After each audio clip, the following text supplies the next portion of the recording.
Atin na pong talakayin yaong tungkol sa sinabi ni Brother Ren kanina na may mga tao ring darat ng buhay, ngunit sila ay walang tiyaga sa pagtupad sa mga utos ng Panginoon, o kung nagsisitupad man, mayroong kapintasan at mayroong dungis ang kanilang pagtupad.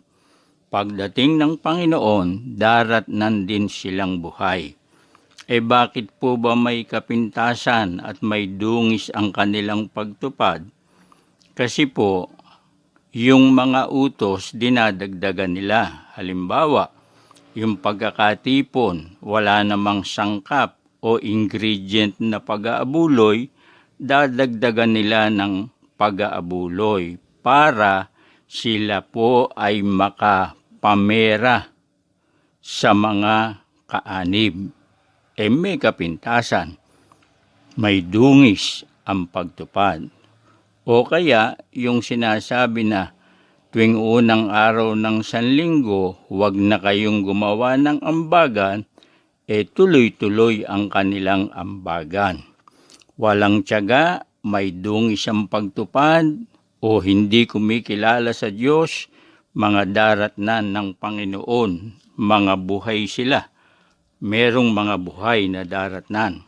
Ito, basahin po natin sa Apokalipsis ang katunayan, Kapitulo 6, talatang 16. At sinasabi nila sa mga bundok at sa mga bato, mahulog kayo sa amin at kami inyong itago sa mukha noong nakaupo sa luklukan at sa galit ng kordero, sapagkat dumating na ang dakilang araw ng kanyang kagalitan, at sino ang makatatayo?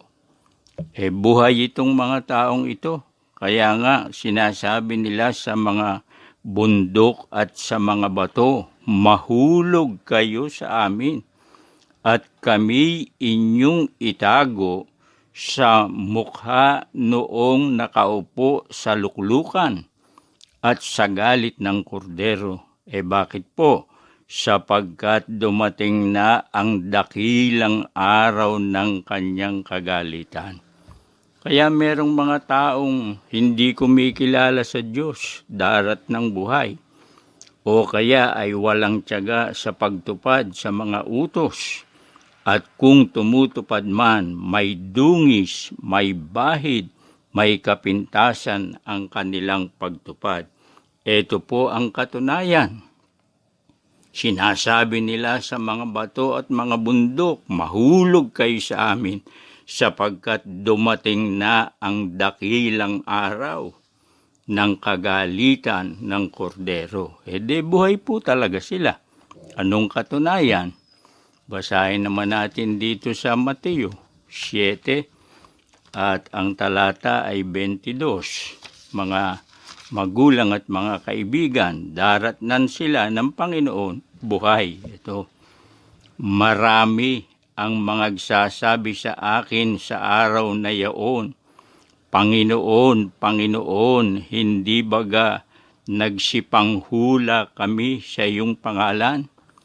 Kasama rito yung ibang mga humula ng Enero 1, 2001, darating daw si Kristo. At sa pangalan mo'y nagpalayas kami ng mga demonyo, at sa pangalan mo'y nagsigawa kami ng maraming gawang makapangyarihan. Ano po ang sabi ng Panginoon? Sa araw na yaon, marami ang magsasabi sa akin, hindi baga nagsipanghula kami sa iyong pangalan? Hindi baga nagpalayas kami ng mga demonyo? At sa pangalan mo'y nagsigawa kami ng maraming gawang makapangyarihan? Sasabihin ng mga tagasunod ni brother, Panginoon, yung brother namin nagpagawa ng convention center, malaki pa sa Araneta Coliseum. Sasabihin naman ng mga tagasunod ni minister, Aba Panginoon, Yung minister namin ay nagpagawa ng largest indoor arena sa buong mundo. Ay gawang makapangyarihan yan. Anong sasabihin ng Panginoon? 23, at kung magkagayoy ipahahayag ko sa kanila, kailanman ay hindi ko kayo nangakilala. Magsilayo kayo sa akin, kayong manggagawa ng katampalasanan. Mga tampalasan pala itong mga ito Hindi kilala ng Panginoon. Ikinaila ng Panginoon. Pero ang kanilang ipinagmamalaki, gumawa kami ng gawang makapangyarihan. Yun nga, ang halimbawa ng gawang makapangyarihan. Yung mga kinuha sa mga kaanib o mga miyembro na abuliyang hindi utos sa kasulatan. Yun ang ipinampagawa ng mga malalaking center at mga arena. Hindi mga kikilalanin ng Panginoon yung mga iyan. Sapagkat ang pagtupad nga, kung tumutupad man, may kapintasan. Kaya yan po ay opposite nung pinag-aralan natin na darat ng buhay na nagsisitupad ng utos, yung sa unang Tesalonica 4:15. Ito naman, kabaliktaran, buhay ding daratnan. Ngayon, yung pinag-aralan natin, meron ding mga nangamatay sa Panginoon, sila po ay natutulog sa alabok pagdating ng Panginoon. Ang tanong, meron din bang mga hindi sumunod, hindi tumupad o may dungis ang pagtupad pero patay na rin sila pagdating ng Panginoon? Basahin po natin dito sa Juan 5:28. Basahin po natin, Ganito ang nakasulat sa 5:28. Huwag ninyong ipanggilalas ito, sapagkat dumarating ang oras na ang lahat ng nangasalibingan ay makaririnig ng kanyang tinig at magsisilabas. Ang mga nagsigawa ng mabuti ay sa pagkabuhay na maguli sa buhay, at ang mga nagsigawa ng masama ay sa pagkabuhay na maguli sa paghatol. Mga patay po ito. Kaya lang mabubuhay sila. Ilang klase yung tinutukoy ditong patay na nasa libingan na makakarinig ng kanyang tinig o tinig ng Panginoon. At pagkatapos ay mabubuhay na maguli, yaon ang wikang mga nagsigawa ng mabuti sa pagkabuhay na maguli sa buhay. At ang mga nagsigawa ng masama, nasa dating daan, na nilakaran ng masamang tao. Anong sabi? Ay mabubuhay ang mga nagsigawa ng masama sa pagkabuhay na maguli sa paghatol. May hatol.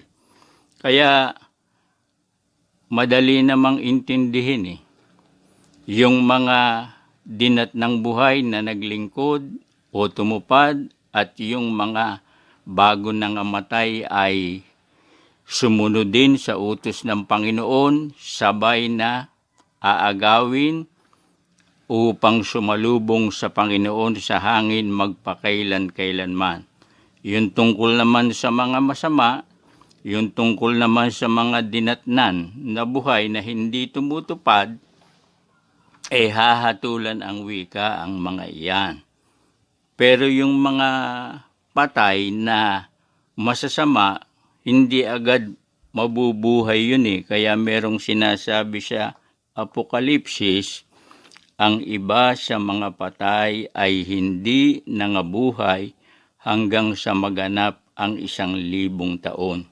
Yung tungkol sa mga hindi tumutupad, may pagkakaiba ng kaunti. Bagaman bubuhayin, hindi po yan kagaya ng mga tumutupad na bubuhayin muna upang kasabay ng mga dinatnang buhay na sumusunod ng walang kapintasan, sabay na aagawin sa alapaap upang sumalubong sa Panginoon. Ito naman may kaunting pagkakaiba. Ang iba sa mga patay o yung mga patay na hindi nakasama sa unang pagkabuhay na maguli, bubuhayin pagkaraan ng 1,000 taon. Yun namang mga masama na dinatnan na buhay ay hahatulan ng wika o huhukuman. Pero bago yun, anong gagawin sa kanila ng Panginoon? Dito po sa Judas, yung masasama na dinatnang buhay, alam na natin na hahatulan o huhukuman. Ito, basahin natin. Upang isagawa ang paghuhukom sa lahat at upang sumbatan ang lahat ng masasama sa lahat ng kanilang mga gawang masasama na kanilang ginawang may kasamaan at sa lahat ng mga bagay na mabibigat na sinalita laban sa kanya ng mga makasalanang masasama. Bago po hatulan yung mga dinatnan na masasama, susumbatan daw ng Panginoon. Pagsasalitaan. Ang pagsasalita gaya ng mga salita ng mga masasama na sinalita laban sa Kanya o sa Panginoon. Kasi yung mga hindi na nga tumutupad o yung iba'y hindi kumikilala, marami pang mga salitang mabibigat at masasama. Ano ang gagawin ng Panginoon sa kanyang pagparito? Susumbatan sila dahil sa kanilang masasamang gawa. Yung mga salitang masasama, sasabihin at isusumbat at pagsasalitaan sila. Yun lamang ang ibig sabihin. Anong katunayan na ito'y tumutukoy sa pagparito ng Panginoon? 14. Basahin po natin. Dumating ang Panginoon na kasama ang kanyang mga laksa-laksang banal. Yun po ang salita na tumutukoy dun sa kung sino yung susumbat dun sa mga masasama. Pagsasalitaan din kayo ng Panginoon gaya ng mga sinalitaan yung mabibigat at masasama. At hindi lamang yun, sila po ay huhukuman at hahatulan ayon po sa talata ng Biblia. Kaya yan po ang dapat nating maunawaan, na ang mga dinatnang buhay na tumupad ng walang dungis at yung mga nangamatay ngunit bago namatay ay tumupad din sa mga utos ng walang kapintasan, sabay po silang aagawin doon sa alapaap upang sumapanginoon magpakailanman. Ito namang mga masama, susumbatan ng Panginoon, hahatulan ng Panginoon, itatakwil ng Panginoon, mga tampalasan kayo, hindi ko kayo nakikilala, sabi ng Panginoon. Pagkatapos ay yun na pong sinasabing paglipol sa mga taong masasama na gaya ng sinasabi sa 2 Pedro at sa iba pang mga talata ng kasulatan. Sana po ay maging maliwanag sa atin ang ating mga pag-aaral. Salamat po sa inyong pagsubaybay.